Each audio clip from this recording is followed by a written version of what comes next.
All right, so we're excited to have Madhu Sudan as our first and distinguished speaker in this semester. Madhu is known for his fundamental contributions to probabilistic proofs, communication complexity, error correction codes, property testing, sublinear algorithms, and many, many other areas. And his contributions were recognized among many other prizes by Gödel Prize in 2001, by Nivandina Prize in 2002, and Infosys Prize in 2014. That's all you. Okay, great. Thanks very much, Sasha. So very glad to be here. Thank you all for coming in. I realize Zoom events nowadays are sort of easy to pick up. So thanks for sticking with this one. So this talk is about some line of work that I've been doing for many years now. It started off with some PhD work of Brendan Juba, and then continued with work with Goldreich, and then we collected many co-authors as we went along. And I'll try to tell you a little bit about it. So when I was trying to figure out how to pitch this talk, I realized I had too many slides. So I did what everybody does in this kind of a situation. I added a few more. So this is one slide that I added. And what should I talk about? So this is certainly the problem that is facing me right now. And we usually think of it as, it's not a mathematically well-defined question. And the question is, why should we really get to that point? I mean, isn't it really an information theoretic and a computational question? I'm asking, I should be saying things that are useful to you. Utility is something we should be able to measure, utility of information.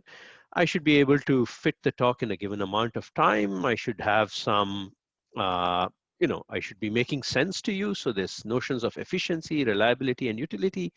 Unfortunately, we don't have any precise definitions of most of these concepts. Utility, maybe we're starting to understand, but efficiency and reliability in the current setting, we really don't have a very good sense.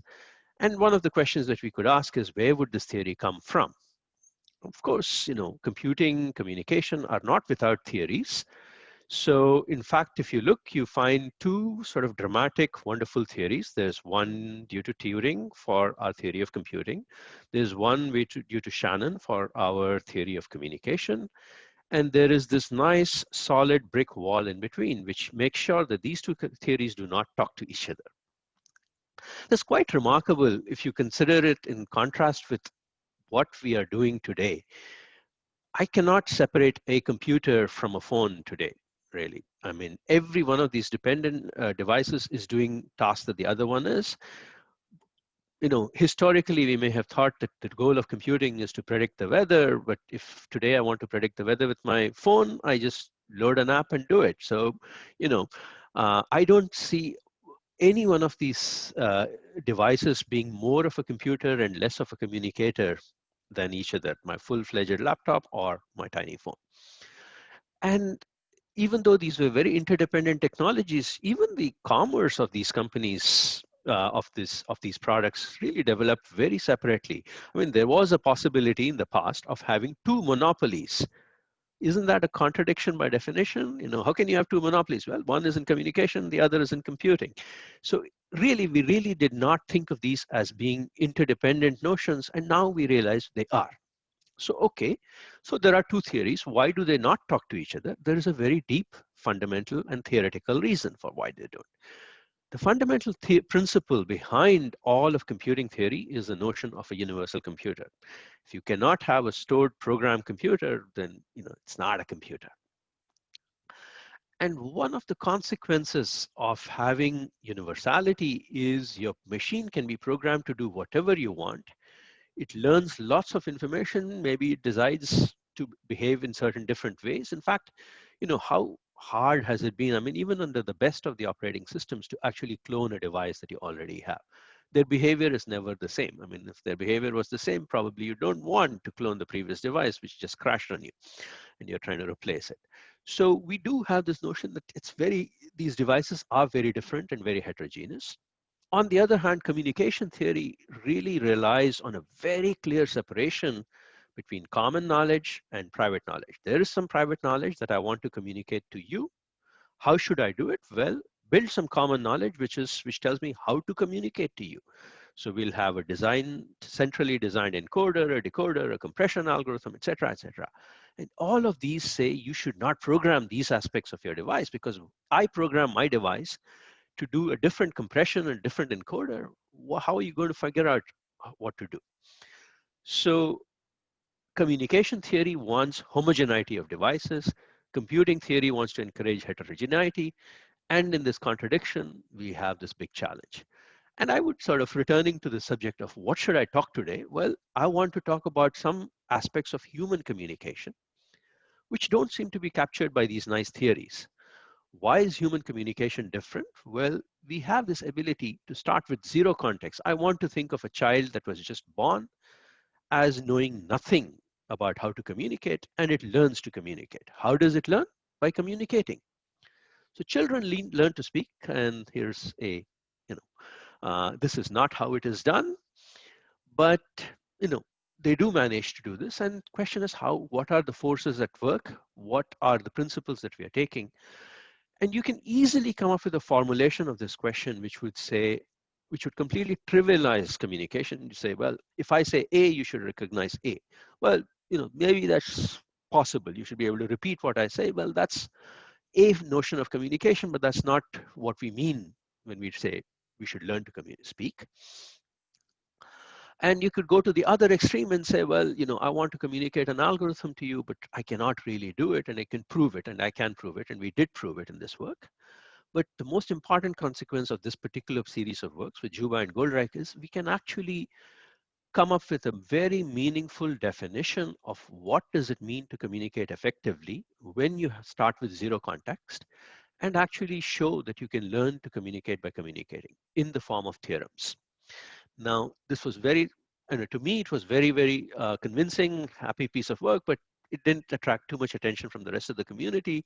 It was the analog of computability theory for computing. Yes, it tells us in the limit what you can do, but it doesn't tell me how to run this particular algorithm or solve this particular computational problem right away. So there were many aspects about it which were inefficient, and so we turned to some efficiency questions, and that's what I will be talking about in the rest of the talk. And these are the theories that I believe capture lots of aspects of human communication, which should, for instance, be able to inform me and even say things like, what should my talk be about?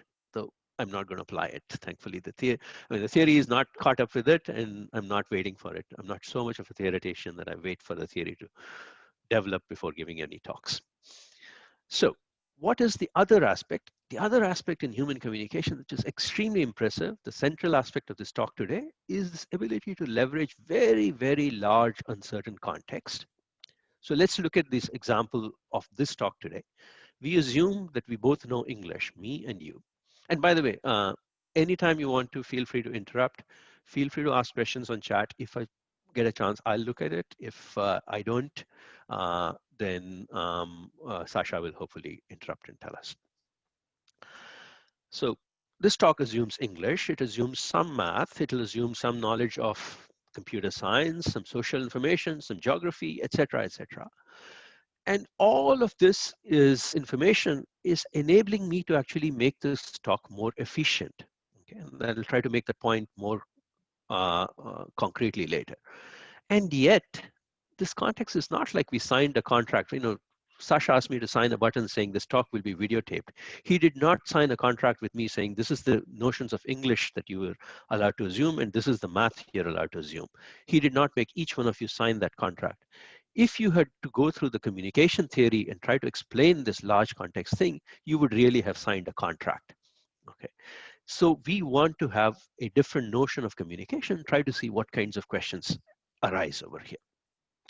So context in communication, let me stress three very fundamental parts of it. I think it's huge.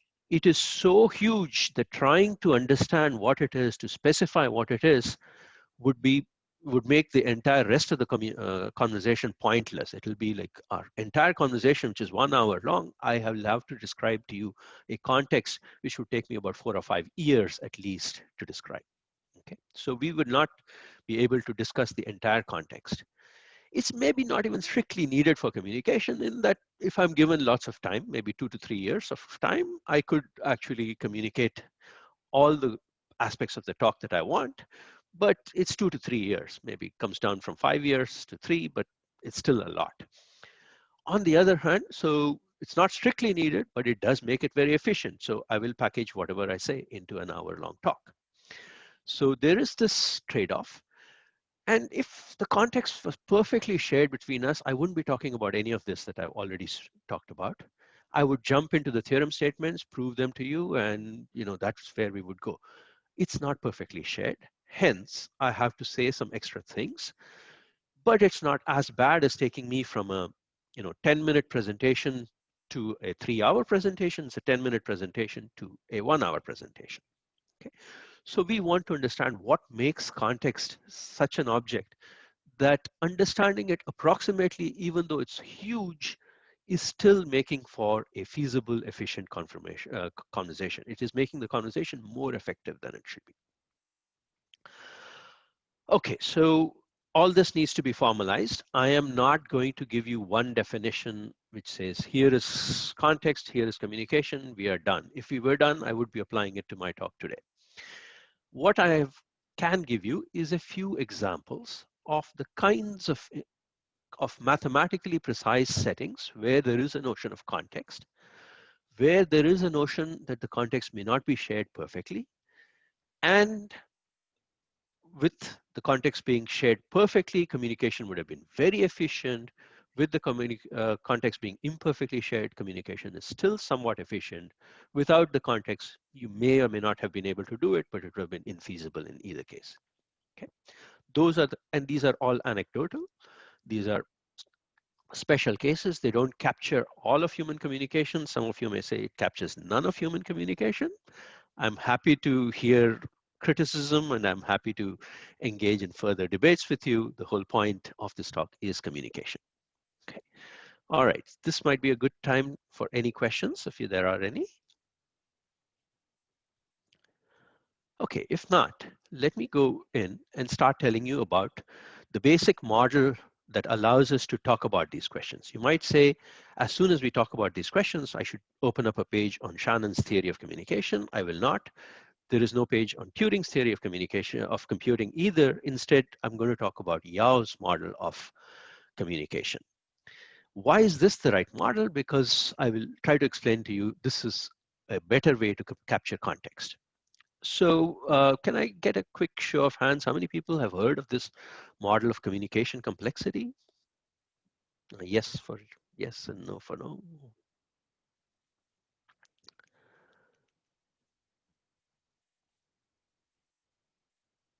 Okay, I could use a little bit more interaction. Great, so we should, yeah, we are seeing a few yeses and nos, both in the chat and the raised hands and then in the check boxes. So for those of you who haven't seen this before, please pay close attention. For those who've seen this before, still pay attention, because I'm going to change some aspects of this model. What happens in this model is there are two players, Alice and Bob. They both have inputs, private inputs, X and Y. And you should really think of X and Y for this talk as huge, huge, huge. Okay. And then they want to compute something which is a joint function of X and Y. And this, pretty much captures our conversation today. I have some stuff in my brain and you have stuff in your brains. And what we want to discuss is somehow going to be some joint function of these things. How much utility you'll get from this conversation is based on both what I have in my head and what you have in your head. And of course, it depends on what I say. So this function is what we want to compute. For simplicity, we will be considering 0, 1 valued functions today, but it's not essential, or maybe not actually, we will not necessarily do that. Okay. So Alice and Bob decide to engage in a conversation. Now, traditional theories would say, well, the amount of communication would depend on the entropy of X or entropy of X conditioned on Y, et cetera, et cetera. No, we don't want to pay attention to those things. Maybe the function is so simple that it doesn't require a lot of communication. Maybe the function only depends on X and it's very short. It's a 1-bit function. So Alice just computes the value of the function f and x and sends it to Bob, etc. There are many other options. At the end, Bob should be able to report the value of the function. So this is one place where I'm changing from the standard model. It's not that Alice and Bob both care about the function value, only Bob does. I really want to put intentionality to various players. And it's Bob's goal to compute something. So maybe you are at this talk, you have a certain goal, and your goal may be to learn that particular thing. And my goal is to help you achieve that goal. Okay. Now, one standard change that happens in this model is you also allow for the possibility of randomness, just in the hope that it might make the communication a little bit more effective. Effective for me in terms of communication would be fewer number of bits exchanged over here. And so we will look for allow randomness, and randomness, if we talk about it, we will say Alice and Bob, by some prior interaction, have some shared information, which we call randomness. Okay. So this is the ultimate model in which we will be formulating our questions. All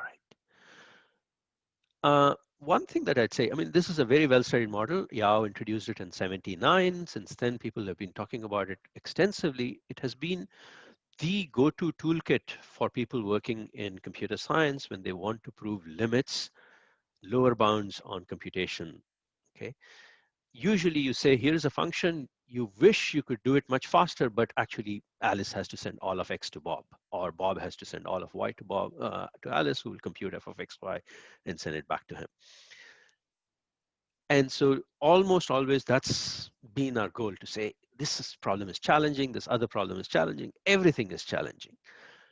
We want to think of this as a positive model, okay, saying actually Alice and Bob can, if probably, and achieve a lot of compute a lot of functions effectively in this model. And that's the setting in which we want to view it. If you want to view it like that, you would also ask the question, is there anything that can be done in an interesting, non-trivial way? There's certainly the examples like the function depends only on x, the function depends only on y, etc. There are slight variations of the same.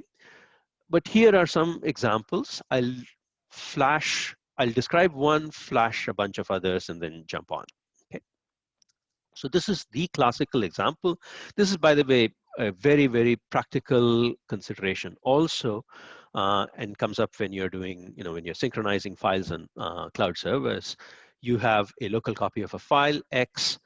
The server has its copy of the file, and it's called Y. And we want to know if these two files are in synchronicity or not. We want to know, is X exactly equal to Y? So the equality function is trying to compute exactly this, solve this problem. Are x and y equal? If they're equal, we should report 1. If they're not, we should report 0. And the remarkable thing about this function is that it actually has a constant communication complexity. Roughly, the idea is we will send a hash of x to y, and if we pick the hash function randomly, and both Alice and Bob, the cloud server and the user, know the hash function, and it's independent of x and y, then they only need to actually exchange a constant number of bits to get the answer right with constant probability. Okay. So that's roughly how one of the most central problems in communication complexity and solutions work. For most people, this is where they think, okay, that's the end of the setting for what you could solve with constant communication. But let me stress that there are many other problems of this nature. One of those is the Hamming distance problem, slight extension of equality testing, where you want to know if x and y are within a given Hamming distance of each other. Let's say the total number of characters that have been changed is most 5 or more. And if that's the case, then your communication complexity is a function of this 5. So it's constant if the Hamming distance that we are thinking about is a constant. And then there are other problems like small set intersection and a gap in a product problem, which also tend to be solvable very, very effectively. This one problem is actually, I think, very interesting in that it's actually mimics a lot of real life applications again. I have a huge vector of information which describes the kinds of products that my company offers. You have a huge vector of object goals saying these are the products, this is how much I would value various different products, and we would like to see if I have something interesting to sell to you. And you can capture this by this inner product problem, and the fact that you can solve it efficiently tells us that there's non-trivial ways other than me sending you my entire catalog or you sending me your entire objective function. All right, so going back,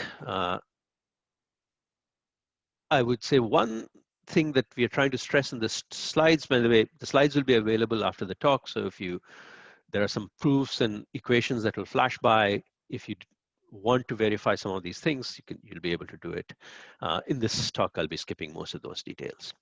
So an unstated contribution of communication complexity, this model of Yao, is that when you have a focus, then communication could be much smaller. If you wanted to check if x equal to y and x and y were random strings, entropy would be huge, mutual entropy information would be huge, conditional entropy would be huge, but it turns out that you can actually solve the problem with a constant number of bits, no matter what. So because we are focused on one particular bit as the objective function, communication can be very effective. Now, how do we introduce the notion of uncertain context? We want to work with the same model. Alice has some inputs, Bob has some inputs, and they want to compute some joint function. And to this, we will throw in, we could have modeled it as within this framework, but I want to throw in explicitly the concept of what does Alice have as the context and what does Bob have as its context? What are some examples? We can already see some examples. This function f, did we agree on what was your goal of coming to this talk today? No, I have some estimate of what this goal might be. That's my context. You have some specific function that you actually want to compute. That's your context. But somehow or the other, it's playing a role in this talk today. The randomness, which can be a proxy for all the other past irrelevant junk that we both know, but may influence how we choose to speak. And then there's the distributions in the priors. And this often, this is a proxy in many ways for language. And this tells us how are these variables x and y themselves distributed. And I have some estimate on what that underlying prior is. You have some estimate. And this may play a role in our communication. Understanding this context well might enable us to communicate very effectively. Okay. So these are some examples of context.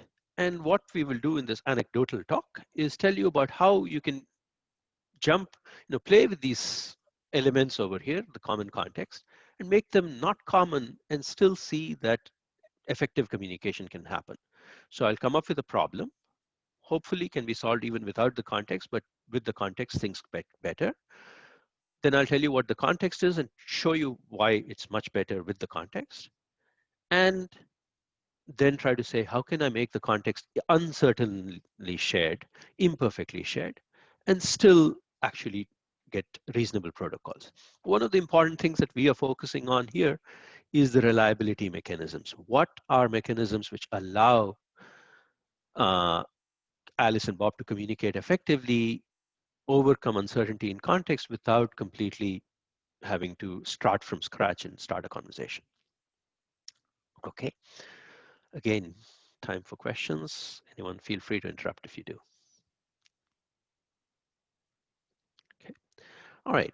So let me give you a few examples. So like I said, we will be talking about Alice, Bob, and Alice and Bob having their own versions of these three-piece ingredients in the context, but I will not be moving all of them simultaneously. It's just too much of a challenge mathematically. One thing that, by the way, happens here is we started off, everything looked very simple. We thought, oh, very soon we're going to be coming up with a complete characterization of everything that's possible not, and very soon we ran into fairly tough mathematical challenges. And so right now we have more questions than we have answers, but I'll try to tell you more about the answers than the questions. All right, simplest example I want to talk about is the compression problem. So recall, this is the standard model of communication. a la Yao, I will consider this function. Alice has X and Bob wants to send X over to, Alice has X and she wants to send X over to Bob. So at the end, Bob's function f of xy is just X, and this is what we want to compute. So this is the classical problem, was considered by Shannon, by Huffman, and let me tell you about how this relates to this challenge of context and uncertainty in context. So what is a natural context here? Very naturally, the distributions from which X is supposed to arise. Okay, so and what we will try to do in this talk is say, well, what happens if these contexts are not the same? Alice thinks this X came from some distribution P sub A. Bob thinks it came from some distribution P sub B. What would happen? Okay, I'm going to now jump into a specific concrete theoretical question, the answer, and do feel free to ask questions if they're not clear. I'll certainly, if it's going too fast, let me know. Before telling you about the uncertain version of the question, let me tell you about the classical one-shot compression problem. This, in case you think you haven't heard it, is the problem that was solved by Huffman's coding. So if that Huffman coding problem had was a solution to some problem, or what is the problem? This is the problem. What's the problem? Sender and receiver of some information have some distribution P. Let's say it's a distribution over n bit strings. They agree on an encoder and a decoder. When the sender gets a string chosen from this distribution, it'll send the encoding of that string to the thing. Encoding in this case is a compression. You compress the string and send it over as a binary string. And the receiver will get the compressed version of the string and tries to recover back the original string. We would like, in this talk, we'll stick with the setting where you always want to be able to decompress exactly, no noise and no error, okay? And the performance measure is, what is the expected length of this encoding? This script E or double E is expectation, whereas this little e, the one without the thing, stands for the encoding function, okay? And you want to minimize the expected length. So short strings, frequent strings should hopefully be short. Infrequent strings can be long, and it won't affect this problem much. The trivial solution would have been, let's ignore the distribution. Let me just send the encoding of X as X. That's an n-bit string, and the expectation is n. This is what we would consider infeasible and terribly bad. I really often think of n as infinite. I mean, I think of n as 0, 1. P is a distribution over 0, 1 star, if that helps. All of these notions would make sense there. Huffman coding manages to compress everything down to the entropy of the string plus 1. Actually, Shannon's coding also did the same thing, but Huffman coding is probably something most of you are familiar with. This is infeasible. This is what I consider feasible. If the entropy is bounded, then we want to have bounded communication, even if the n was almost unbounded, okay? What can we do if the distributions are now not the same? What happens when you have uncertainty? Let's formally define the problem. Now we want to first design the encoding and decoding scheme. We don't, it doesn't make sense to say, well, we don't, we fix a P and a Q that Alice will face and then decide an encoding and define an encoding and decoding stream. No, they have to explicitly, Alice explicitly looks at her distribution P and then decides how to encode. Bob looks at his distribution Q and then decides how to decode. So this is what the formalism of the problem becomes. X will get a random string chosen, say, according to P. Alice gets X chosen according to P. Alice will send the encoding of X, but under the context that P is the distribution from which X was chosen. Excuse me. Now, the receiver, Bob, will get the string Y and would try to decode it, but they don't have P in hand, so they decode it according to their belief in the distribution Q. What we would like is a mechanism where you can actually reliably get back the original distribution, even though P and Q are not identical, but close. This is the uncertain formulation. We chose some definition of closeness. This is one that was convenient for our proofs, but you could have used any definition. The question would make sense. I don't know what kind of answers you would get. I would like, starting on this problem, and we looked at it first, I would have been happy to see any definition which was non-trivial, which allows for some effective protocols, and we did find one for this definition. What is our definition? It roughly says that when you look at the probability that Alice associates to any string and the probability that Bob associates to any string, they don't differ by much. They're off by multiplicative factor of at most 2 to the delta. So think delta is 10. So the probabilities for every element in our universe, you and I have the same probability up to a factor of 1,000, multiplicative factor of 1,000. That seems like a reasonable amount. We can capture a lot.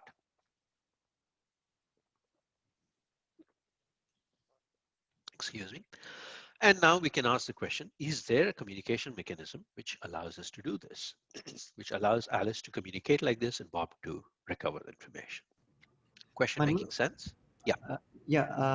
Just a quick question. So here you assume that E does know the distribution P. Does the same question make sense if you assume that E actually doesn't know the distribution, but still you want some guarantee if P and Q happen to be close? That's a good question. I think it won't make sense as a question. When we want to be able to fine tune to the distribution at hand. If it turns out normally what do we do in all these cases is frequent strings should have short encodings and infrequent ones would be large. If the information that I'm getting does not tell me what's frequent and what's not frequent, or if I'm not allowed to use it, I won't be able to do the thing. The problem with this kind of a setting, and information theorists look at this and say, oh, if you have two different distributions, P and Q, then divergence is the measure and captures something. What divergence captures is a setting where sender and receiver both have P. So this quantity would be P and this would be Q. That's a very benign change. Sender and receiver are in agreement. It's just that nature is not in agreement with them. That's okay. That'll lead to some inefficiency. It will not lead to errors. In our case, you look at every classical protocol and run it, and they will all be wrong. With high probability, okay, for every protocol, there exists P and Q, which are very, very, very, very, very close to each other. Delta is 1.000001, and they are wrong with probability 0.9999999. Okay, so it can be that catastrophically bad. So this is a problem which seems to be pretty challenging. So what did we do in this papers? We gave, in the first work with Juba, Kalai, and Khanna, we gave a solution where the amount of communication is the entropy plus twice this delta. So recall, we said all these probabilities can be off by a factor of 1,000. Well, if that's the case, then you have to send 20 extra bits in order to be able to communicate what you want to do, which seems like a very nice result. Unfortunately, there's some fine print which says that Alice and Bob need to share some randomness, and the randomness has to be shared perfectly, which we did not like. So in a later work, we tried to remedy this. We got some partial remedy. We're not very happy with it, but this is what we have. There's a deterministic solution, which adds another log n here. And by the way, multiplies all this entropy of P and delta by some constants larger than 1. But still, it's, I think of log n as the big weakness, and the other things are not so crucial. Questions, anyone? And Madhu, a quick question. Yes. Yeah. Are you not able to bound instead of delta? Are you not able to replace it by the KL divergence, perhaps? Great question. So can we bound it by the KL divergence? No. There are two things that will go wrong. So what's the difference between our delta and this KL divergence? So let me try to flash this definition again. KL divergence would not have put an absolute value over here. And there's an implicit max. I'm saying max over delta x of this quantity is at most delta. If instead of max, I'd put an expectation and dropped the absolute values, I would have gotten divergence. There are two things that happen there. One is that it's possible for P to be very close in KL divergence to Q and Q to be very far. Okay. And that actually leads to a challenge which we really want to say both P and Q are close to each other in divergence. Right. If you put in an expectation of the absolute value, then we would get that. That can be almost achieved, except there will be some very unlikely events, in which case we will be wrong. So instead of getting X equal to X hat, we would get X equal to X hat with high probability. Mm-hmm. And you would have to pay a price for that probability also somewhere. So symmetric KL divergence works with slight weakening of this condition. This condition was chosen because it gave the cleanest answer. So I chose to demonstrate this. Okay. Thanks for the question. All right, so that's the result. And by the way, here's, okay, one thing that I like is at the end, what was the solution? What was the compression algorithm? It's a very natural protocol, which I think, engage in practice. If I'm unsure of what the audience knows, I keep expanding more and more and more till I feel, okay, by now everybody should have got it. Okay, and that's exactly the protocol that we follow, using shared randomness to enable this, and we get a theoretical analysis which says this protocol actually achieves the entropy. So in that sense, it's a very plus delta, which is perfect. I mean, you should lose something based on delta. You are, and this is the solution. Okay, and it sort of, there's always this tension between, by the way, in the solutions that I was describing in the previous page, it was assumed that both the sender and the receiver knew delta. Okay, now in practice, we don't usually know what is the gap between my understanding and yours, but we estimate it. I'm estimating that many of you would be able to figure out all the things that I'm saying. And of course, if we decided to include our colleagues from social sciences, much of this talk might not make sense. So there is an estimation about what happens. And when the estimation goes wrong, you get ambiguity and you get errors of that form. So it gives sort of natural information theoretic justification of ambiguity, and which is a sort of a very close proxy to how things happen in language. Okay. All right. I'll just let you know that there is the slide for those of you who are theoretically oriented, which has the fundamental question that remains open over here, or a combinatorial simplification of the basic question, which we are not able to solve. It's a very nice, cute question, communication complexity, but I'll skip it today. You'll get the copy of the slides and you can see it. All right, I also want to say compression. In this work, we realize that compression is a very good proxy for language. Well, when you want to say natural language behaves in ways X, Y, and Z, some of it is happening because natural language behaves in ways X, Y, and Z. It's just an accident of evolution. That's how we came up with it, and those are the features that it has.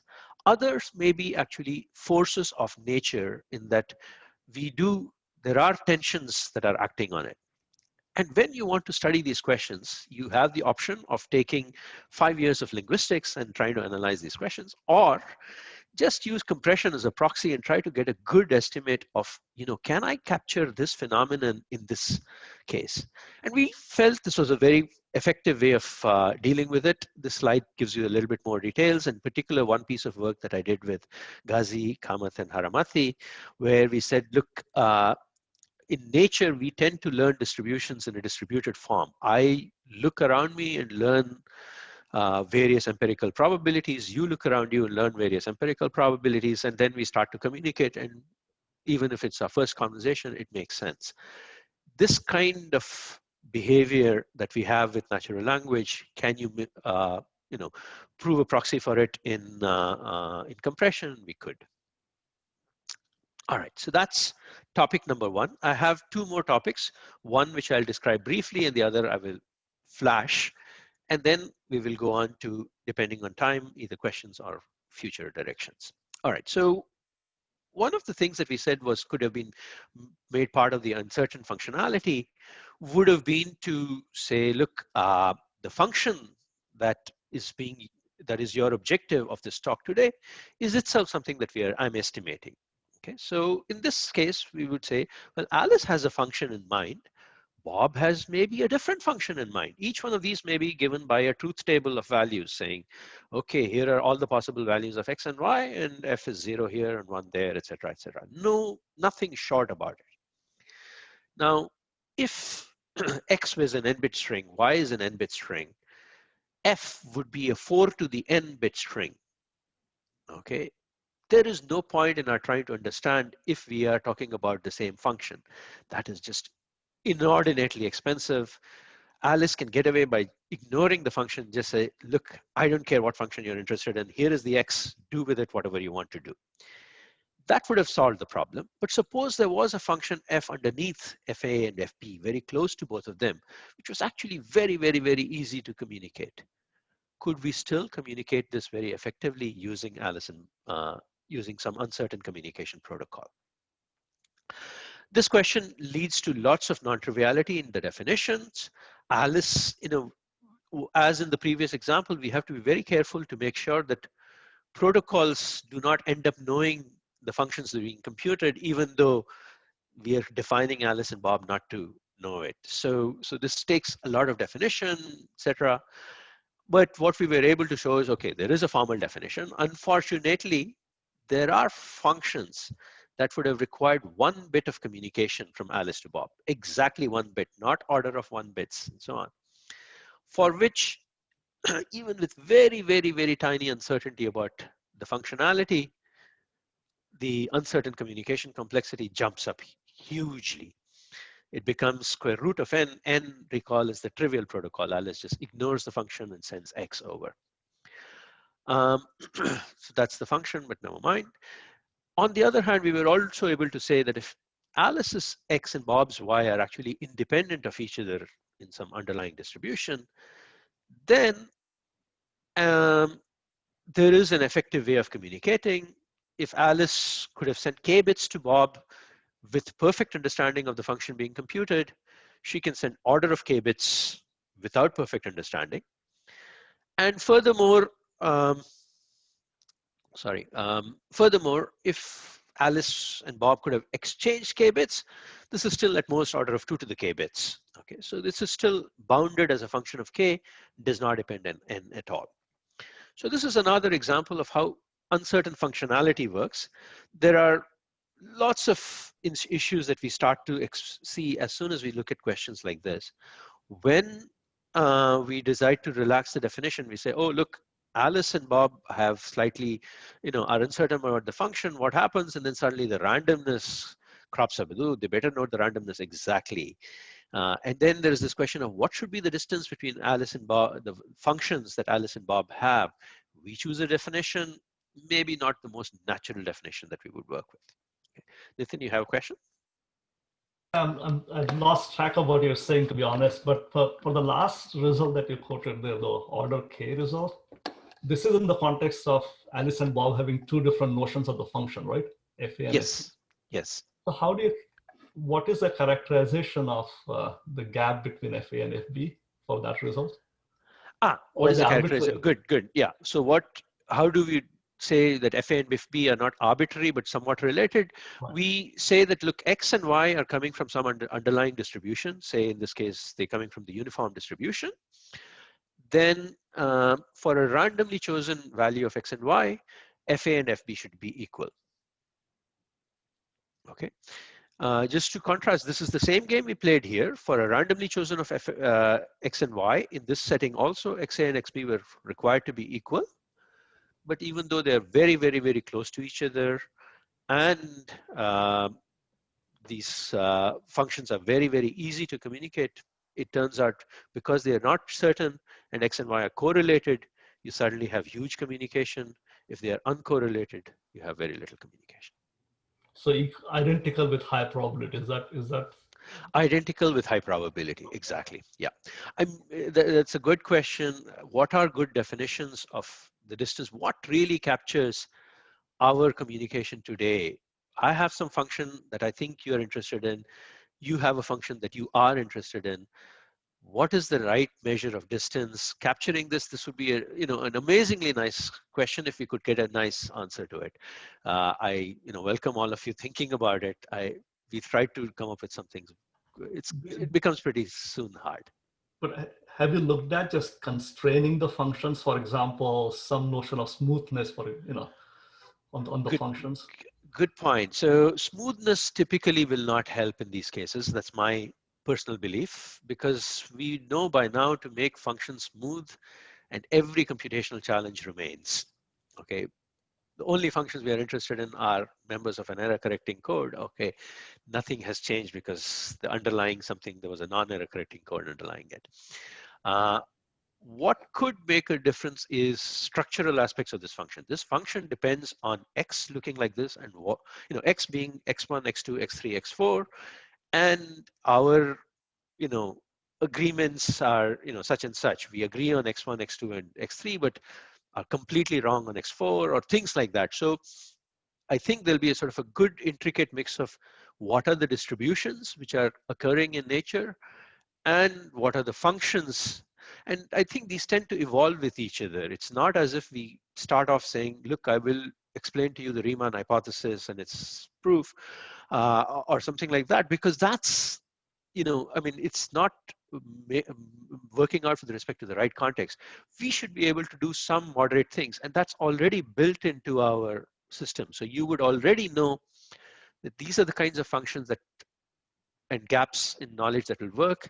And that's true because this is a distribution from which X and Y typically come. Mm-hmm. So these are kind of tied together. So there's some interesting philosophical questions that will be very nice to capture mathematically. Thank you. Sure thing. So finally, there's this little bit, I will skip this. Instead, I'll just jump to a sort of a direction in which I've been thinking about lately, where I haven't made much progress, but let me at least throw the challenge at you.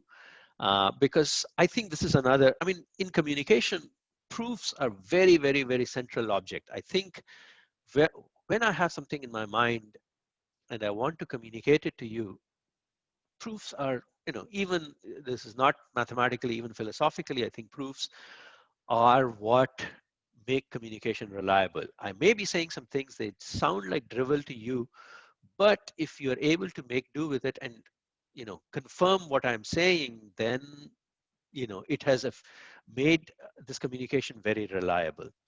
So proofs are very central to communication. They're central to computation as well. And still there is a sort of a tension over here. And where is the tension coming from? Tension comes from our normal model of how we look at proofs. We say there's a small number of axioms, say piano, et cetera, some theorem that we want to state. Let's say, I want to prove Fermat's last theorem. That should have an implies. And then there's unfortunately a very, very, very large proof. And then we talk about various ways in which we can try to deal with these extremely large proofs. What happens in real life is that the picture does not look like this, this, and that. What the picture really looks like, oops, I'm sorry, don't have the picture, which I thought I did, is that mathematical proofs actually assume huge context. So there's a beautiful text by Lehman Leighton Meyer. This is the notes for MIT's first course in discrete mathematics. And they say, put in there, we are not going to give self-contained proofs. That notion is bogus. Because if you had to give a self-contained proof, even in Zermelo-Frankel theory, 2 + 2 = 4 might require something like 20,000 steps. We're not going to put 20,000 steps proving 2 + 2 = 4. Nobody's going to buy our book. Actually, it's a free book, but still, it's not going to be effective. So proofs are always compressed relative to what? Context. What is context? Things you already know about mathematics. So the most concrete object that we can think about in reliable communication, a proof should not make sense to you if the theorem is not true. I mean, it's a very, very solidly grounded notion, is a very uncertainly defined practice notion when it comes to journal proofs. And this explains to you why when you submit a paper to a journal, one referee says, oh, this is beautiful, everything makes clear and so on. And another referee says, nothing is clear, this paper is terribly written, no proofs are self-contained. They're both right. They can be both right because they're both working with different contexts, and we are always applying it to different contexts. this is a question that has been sort of burning me for a long time. How can we try to talk about proofs in contextual sense? There are lots of obvious statements we can make. We can at least formalize many of them, but I haven't been able to find a killer app which says, oh, this is what is certainly missing. This is something that's been challenging me a lot, and I've been thinking about it a lot. And some of the later slides mention some of the issues that come up. One thing that really you cannot dismiss over here is what is the verifier of a proof. And the verifier, unfortunately, is our brain. And which means we have to now go and understand our brain and what kind of reasoning is it capable of. Is it only capable of rote reasoning, remembers facts that have been told already, or is it also capable of reasoning with the facts that have been given to you? This and the tension between the huge number of facts that our brain stores and the limited amount of time we have to verify a theorem leads to very interesting challenges, both in the modeling of the brain. So there's a question of modeling the communication, modeling the processor, both of which have to be sort of blended together. And this has been a challenging problem. And unfortunately, what I have on these slides is all I know. Okay. So this is a good point where I should stop, and let me maybe stop with this little bit of thing. So when you take communication and computing and put them together, there are many, many challenges. I think this perturbing of this common information assumption, common information is almost common. It is not precisely common in the information theoretic sense. I have some context, you have some context, and they differ slightly, and how they differ is making a huge difference in how communication works. Some of them actually lead us to very interesting protocols on how reliable communication would work. And I think this is sort of lots of room for further questions over here. Thank you.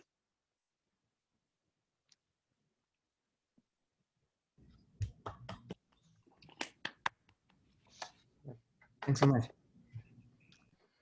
Madhu, I have a question for you. Is that okay? Absolutely. Go ahead, Bala. Yeah. So the one thing that